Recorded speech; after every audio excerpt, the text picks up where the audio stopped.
আচ্ছা, একটা প্রম্পট আমরা কিভাবে ডেভেলপ করব? বর্তমান যুগটা আমি এর আগেই বলছি প্রম্পটের যুগ। কিসের যুগ?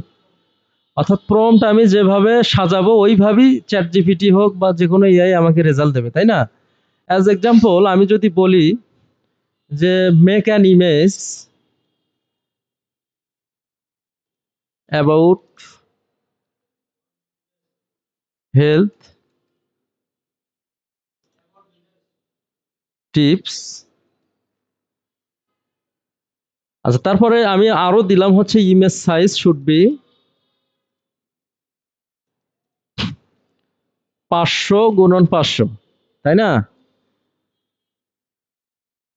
আচ্ছা, তারপরে হচ্ছে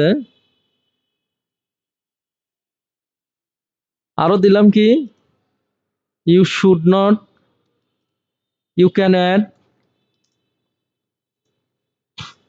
অথবা you should not add any human on that image. তোমার যত খুশি এখানে তুমি কমান্ড দিতে পারবা, ঠিক আছে? তারপরে হচ্ছে colour combination can be white, blue and yellow.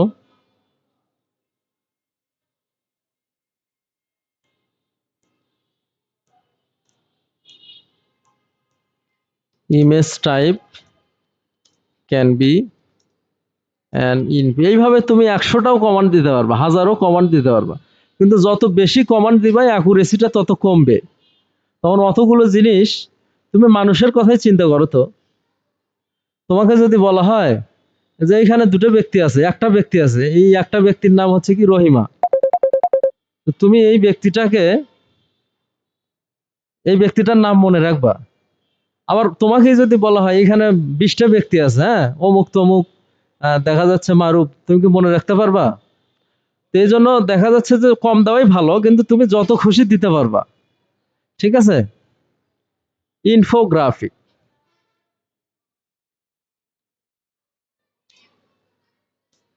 তাহলে সে কিন্তু ওইভাবে একটা ইমেজ আমাকে তৈরি করে দেবে। কি করে দেবে? আচ্ছা, এখন এটা ইমেজের ক্ষেত্রে গেল, তাই না? আমরা হচ্ছে এখন রাইটিং এর ক্ষেত্রে একটা প্রম্পট বানাই। তুমি যে কোনো প্রম্পট বানাতে পারবা যে কোনো ধরনের কন্টেন্ট লেখার জন্য, ঠিক আছে? আচ্ছা, সাপোজ আমি একটা রাইটিং করব, কি করব? আচ্ছা, এই এখনকার টপিকটা কি, how to develop AI prompt, তাই না? তাহলে আমরা একটা ব্লগ আর্টিকেলে একটা প্রম্পট লিখব, অর্থাৎ কিভাবে আমরা একটা ব্লগ আর্টিকেল লিখবো, তাই না? তাহলে অ্যাজ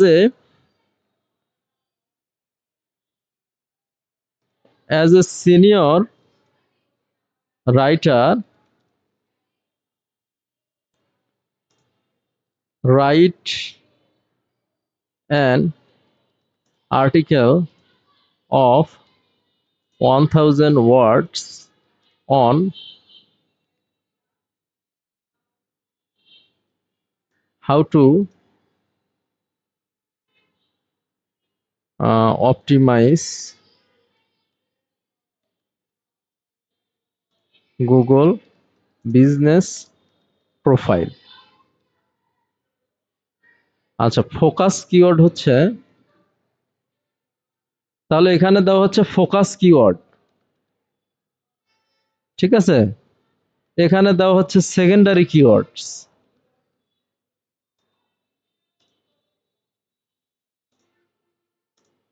এগুলো দিলা আর কি, যত খুশি দিলা, হ্যাঁ।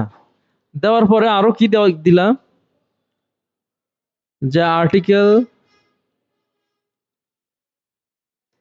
Should be in UK English. কি ইংলিশ? তারপরে আরো প্রম্পটের মধ্যে কি দিলা? আচ্ছা, keyword density for primary keyword অথবা ফোকাস কিওয়ার্ড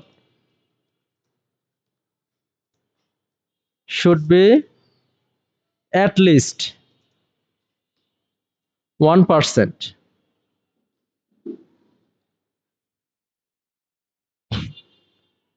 রিডেবিলিটি স্কোর এটা কিন্তু মোস্ট ইম্পর্টেন্ট। রিডেবিলিটি স্কোর যত বেশি হবে আর্টিকেলটা তত ভালো র্যাঙ্ক হবে। কারণ রিডেবিলিটি যদি খারাপ হয়, মানুষ ওপেন করতেছে কিন্তু ক্লিক করতেছে না, মানুষ ওখান থেকে বের হয়ে যাচ্ছে, তখন র্যাঙ্ক ডাউন করে দেবে। কি করে দেবে? কিন্তু মানুষ ওপেন করে পড়তেছে, তখন ওরা তেল আলা মাথাতেই তেল ঢালবে। তখন গুগল মনে করে যেহেতু মানুষ ওপেন করে পড়তেছে, অবশ্যই এটা কোয়ালিটি বেসড। আর যখন গুগল দেখে ওপেন করে মানুষ পড়তেছে না, রিডেবিলিটি নাই, তখন গুগল ওটাকে কি করে দেয়? ডাউন করে দেয়। Should be good. আচ্ছা, ম্যাক্সিমাম আমি চাচ্ছি ম্যাক্সিমাম প্রত্যেকটা সেন্টেন্সে 10টা 9টার বেশি ওয়ার্ড থাকবে না। যত ছোট ছোট সেন্টেন্স হবে তত রিডেবিলিটি স্কোর বেশি হবে। তাহলে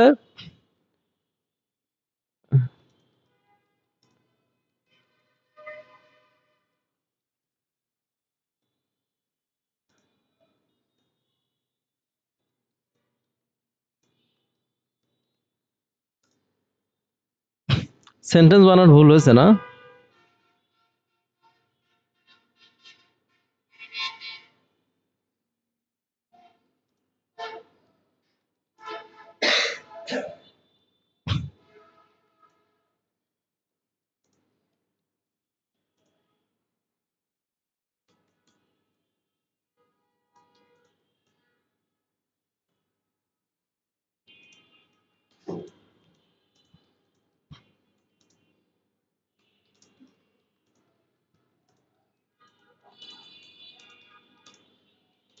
মোটামুটি এটা কিন্তু একটা অনেক ভালো একটা প্রম্পট আমি ডেভেলপ করলাম। আরো 10-15টা দেওয়া যায়। ঠিক আছে, there should have fake, there should have 3 relevant FAQs. এটা একটা প্রম্পট বানালাম। কিসের প্রম্পট? রাইটিং এর প্রম্পট। তুমি আরো দিতে পারতা। ইমেজটা কিন্তু আমার হয়ে গেছে। আমি যেভাবে যে কালার কম্বিনেশন দিছি, বলছি মানুষ থাকা যাবে না, হ্যাঁ, ইনফোগ্রাফিক মানে ভিন্ন ভিন্ন রিসার্চ থাকা লাগবে, এটা কিন্তু একটা ইনফোগ্রাফিক রিসার্চ। ওকে যেভাবে আমি কমান্ড করছি, ইমেজের সাইজ 500 হওয়া লাগবে, হ্যাঁ, তারপরে হচ্ছে হেলথ রিলেটেড হওয়া লাগবে, ওইভাবে কিন্তু সে একটা ইমেজ তৈরি করে দিছে। তাহলে এই ইমেজটা যদি আমি ম্যানুয়ালি তৈরি করতে যাইতাম, আমার মিনিমাম সময় লাগতো 1 দিন। তাহলে বর্তমান যুগটা কিসের যুগ? প্রম্পটের যুগ। তোমার ওয়েব ডেভেলপমেন্টেও আসবো। তুমি যে পেজটা বানাচ্ছ ধরো 2 দিনে, সেই পেজ আমার হবে 5 মিনিটে। ঠিক আছে, নেক্সট ক্লাসগুলোতে। আচ্ছা, তাহলে আবার রাইটিংটা, এই যে দেখো আমি যেভাবে বলছি ওকে সেইভাবে কিন্তু রাইট করে দিছে। সেইভাবে কি করছে?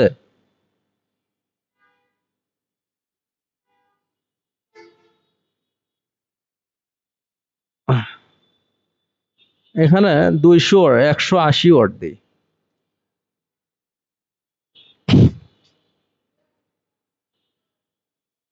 তাহলে একটু বড় হবে, প্যারাগ্রাফ গুলো একটু কি হবে?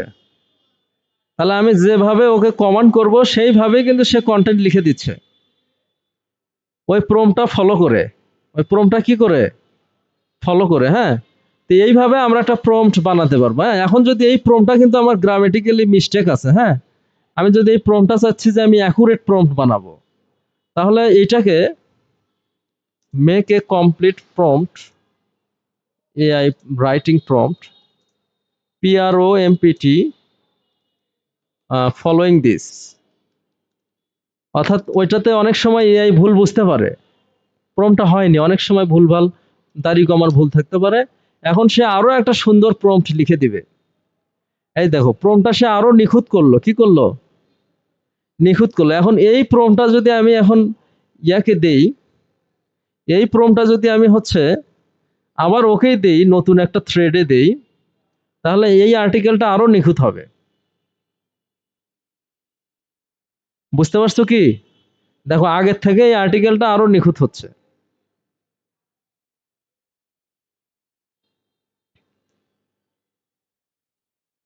কিন্তু ওই যে আমি 9 ওয়ার্ড বলছি না, ওটা ভুল হয়েছে। 9 ওয়ার্ড দেওয়া যাবে না। 9টা ওয়ার্ড দিয়ে সেন্টেন্স ছোট ছোট মনে হচ্ছে, হ্যাঁ। এখানে আমি দেব হচ্ছে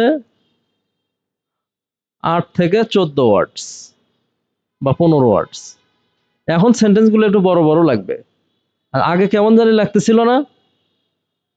এই যে এটা আরো সুন্দর আর্টিকেল দিছে। এইভাবে বর্তমান যুগটা প্রম্পট, আমি ভিডিও স্ক্রিপ্ট বানাই, ভিডিও বানাই, যা খুশি তাই বানাই, আমার আগে প্রম্পট বানাতে হবে। কি বানাতে হবে? প্রম্পটে যদি আমি ভুল করি তাহলে ধরা খেয়ে যাব। হ্যাঁ, যদি আমি কমান্ড করি, হ্যাঁ, নিমের গাছ লাগাই, তাহলে নিমের গাছ হবে। যদি আমের গাছ লাগাই, আমের গাছ লাগায় কাঁঠাল আশা করা যাবে?